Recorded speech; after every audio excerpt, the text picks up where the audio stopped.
So here we go, hope and resilience through activism. And I'm going to give you 5 snapshots. And each snapshot is going to be followed by some questions. And I'll be repeating the questions at the end, so you'll have a chance to answer them. All right. All right. Question number 1, or snapshot number 1. My friend Mike is a retired professional. And during his career, he was very active in his union. In fact, he was a union leader. And he actively worked to unseat an unresponsive long-term California congressman. And so any of you who are out on the streets up in Brea probably would recognize him. And he helped elect a new representative. He was a fiery activist. But lately, as we've talked over coffee, I've heard things like this from my friend. Something like, Ron, I'm seriously thinking of finding a nice little house in Italy, spending most of my time there. That way I can enjoy my days in comfort, sip my espresso in peace. I won't have to worry about what's going on in the US, and I won't care a hoot about Italy's politics. Besides, I think the US probably only lasts another 15 years or so anyway. So here's my first question for you all. What has happened to Mike? Has he lost hope because he's stopped his activism, or has he stopped his activism because he's lost his hope? What has happened to his resilience? And what would you say to him that might change his perspective? So that's question number 1. Here is, let me get you snapshot number 2. I grew up on a farm in western North Dakota, and we raised cattle, and we planted small grains, mostly wheat. And this was dry land farming, no irrigation. And we depended on moisture from the sky. No snow in winter, rain in summer. And our lands were semi-arid. Western North Dakota averages 16 inches of rain a year. That's about the same as Los Angeles. So given these facts, farming in Western North Dakota, never-ending exercise in hope and resilience. Spring comes, the ice in the creek breaks up, the tiny crocuses show up in the pasture, and it's time to plant wheat. And there were some years when I would say, but Dad, the soil is so dry, the seeds won't even sprout. And he'd say, well, son, if we don't buy fertilizer and seed, and we don't gas up the tractors and get out there and put those seeds in the ground, there most definitely will be no harvest. So we invested money, time, energy, and we planted. And then we hoped for spring rains, sprout seeds, hoped for a few summer thunderstorms to boost the crop along. Then we hoped the hailstorms and windstorms would miss our fields and allow the wheat to ripen so that finally we could bring in the harvest. And some years, all of our activity paid off and we had a great harvest. Some years, our activity apparently was all in vain. Now I say apparently, because even in those years when our crops failed, our hope and resilience didn't fail. We'd given it our best shot, done all we could, and as long as we were financially and physically able, we'd keep at it. We were farmers. That's just how we live. So my second question for you all is this. In what ways has your growing up planted seeds of resilience in your life? In other words, how has your upbringing shaped your activism? All right, snapshot number 3. I lived in Brazil from 1981 to 1992, and I witnessed firsthand how an unjust political system and economic structure can oppress families. I also had the opportunity to participate in a very limited way in the struggle to change that reality. In Brazil, there are many tracts of land that are not in production, arable land not in production. They've been bought up by the rich as hedges against inflation, and they just sit there. Now, at one time, the government considered expropriating these acres and giving them to those who could cultivate. Now, of course, since nearly all those in government were wealthy and many were huge landowners, that law was never enacted. And meanwhile, mechanized farming was evicting thousands and thousands and thousands of sharecroppers and small indebted farmers from the rural areas and forcing them into slums in the cities. The country was in crisis. Well, on October 29th, 1985, between the hours of 1 a.m. and 4 a.m., 7,000 landless farm workers occupied Fazenda Anoni, a huge empty ranch that covered 23,000 acres. And these workers insisted they wouldn't leave until the government resettled them either on this empty ranch or on other property, might even government property that was sitting idle. Well, the government quickly sent troops, surrounded the ranch, but the men, women, and children camped there didn't flee and they didn't surrender. And they lived precariously in simple tents made of black plastic, and they organized themselves into a community, divided up responsibilities, and they were determined to maintain their occupation. Now, supporters outside the camp helped the landless farm workers communicate their plight and their cause to the media. And of course, as you might expect, public opinion was divided. There were some prosperous farmers who railed against these communists, but there were other landowners and city dwellers who brought food to sustain the camp. Now, the government's initial strategy was to pretend concern for the families, but take no action. They hoped that when the icy winds and the cold rains of winter arrived, the squatters would leave. But they underestimated. These were resilient people who'd experienced privations and desperation all their lives. They were committed to the struggle and they wouldn't relent.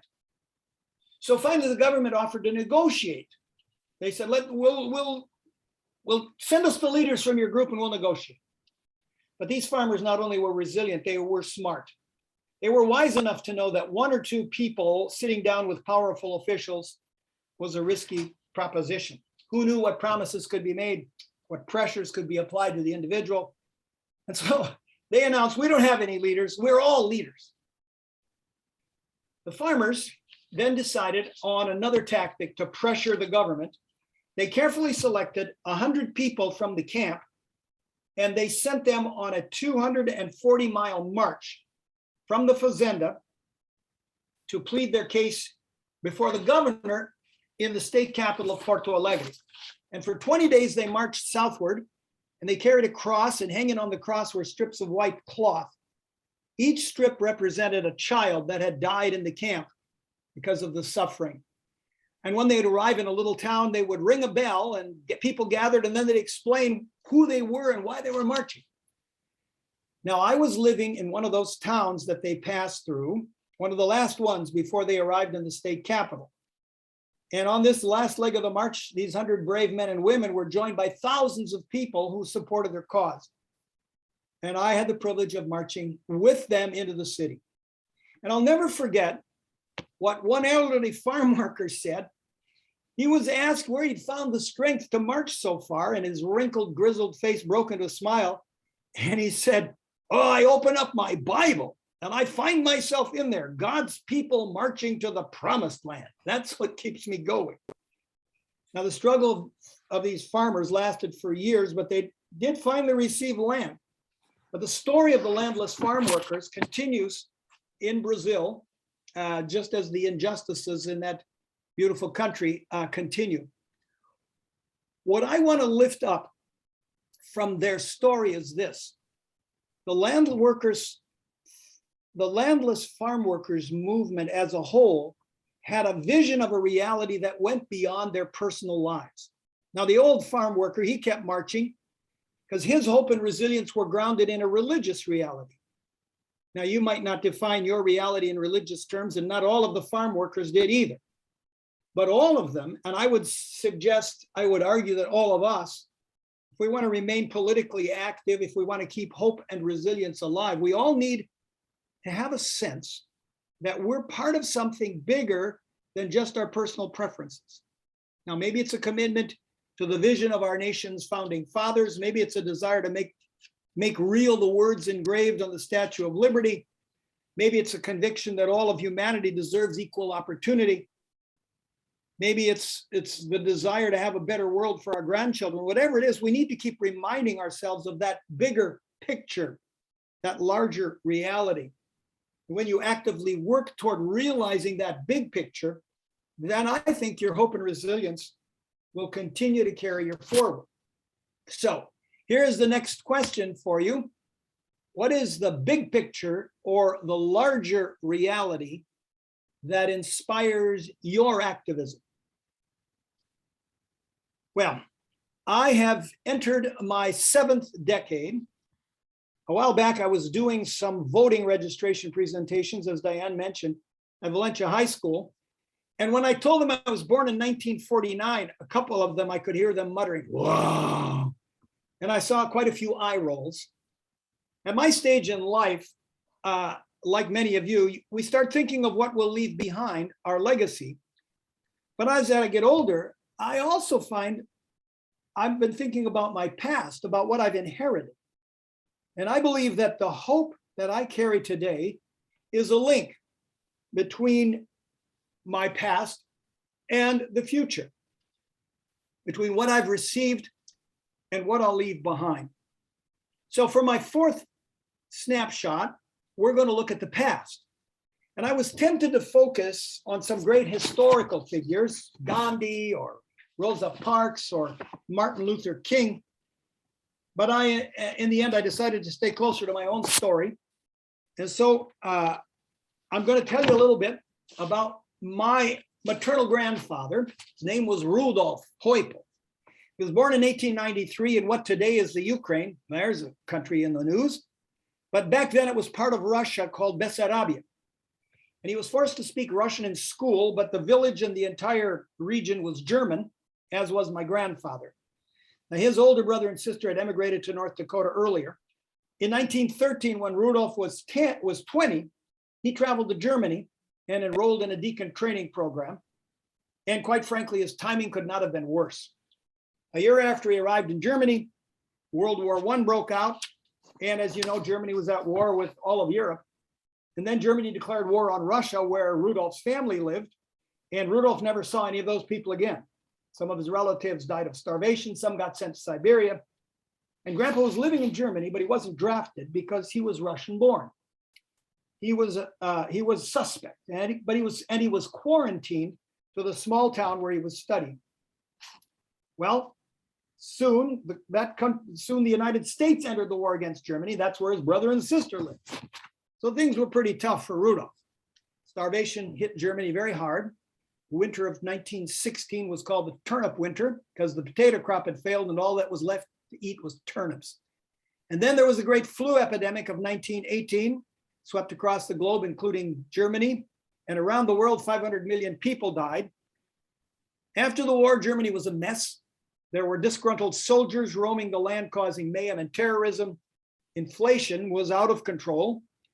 And my grandfather couldn't get naturalized as a German, and the country where he used to live no longer existed. He was quite literally a man without a country, and he was penniless. Well, in August of 1923, thanks to money sent by his brother Rudolf and his wife, Rudolf, and his wife, my grandmother, and their baby daughter came to America. They came to North Dakota. Sort of the same as Bessarabia, I guess, or the Siberian steppes. They were still penniless, but family was close. And they lived with them for a while. And then in November of 23, Rudolph's first son was born. And then Grandpa had a chance to go to the seminary, which was a lifelong dream.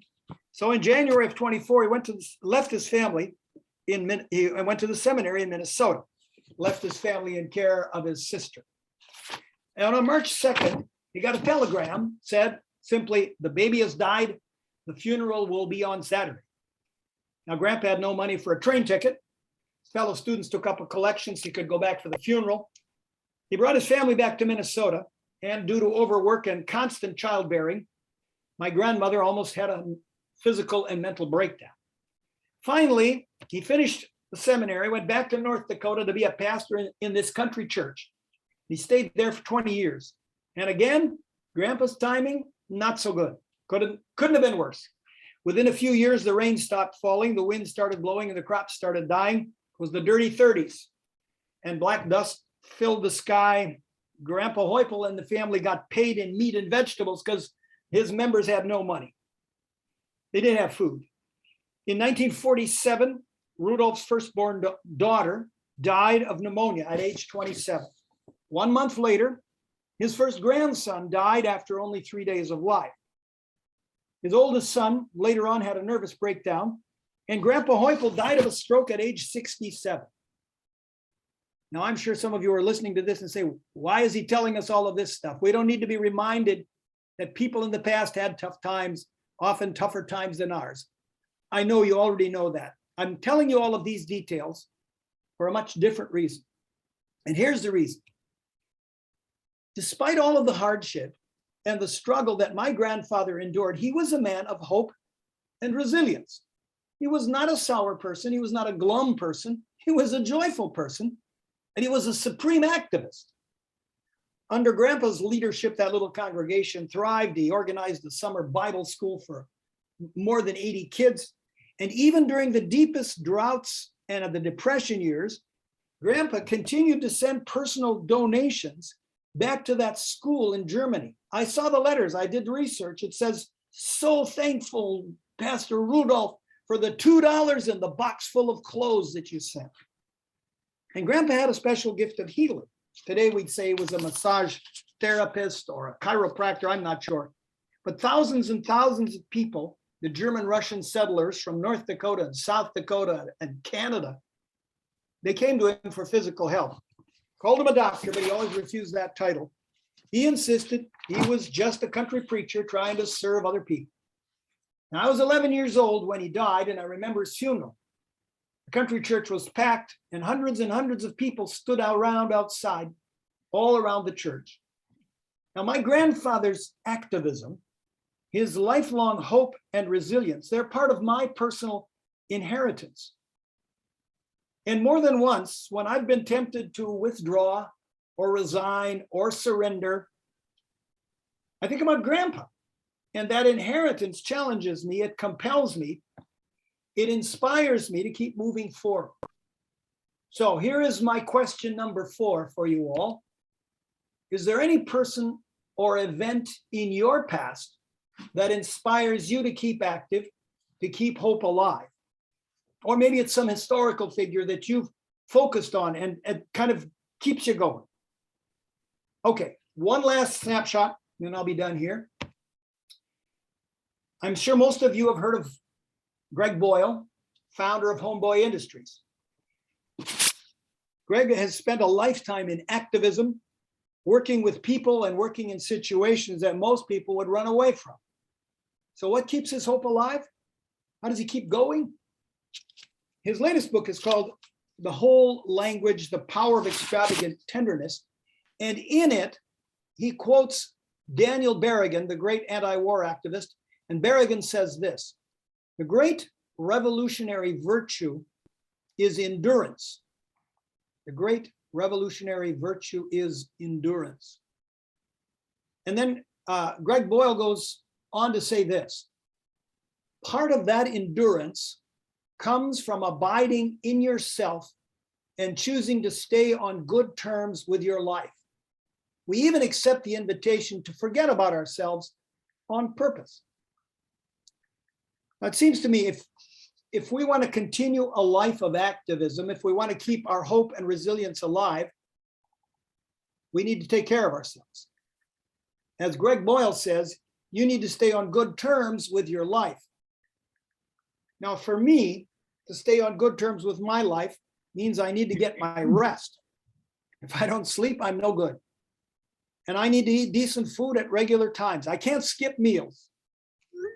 And one more thing, and for me, it's a biggie. I need to occasionally laugh at myself.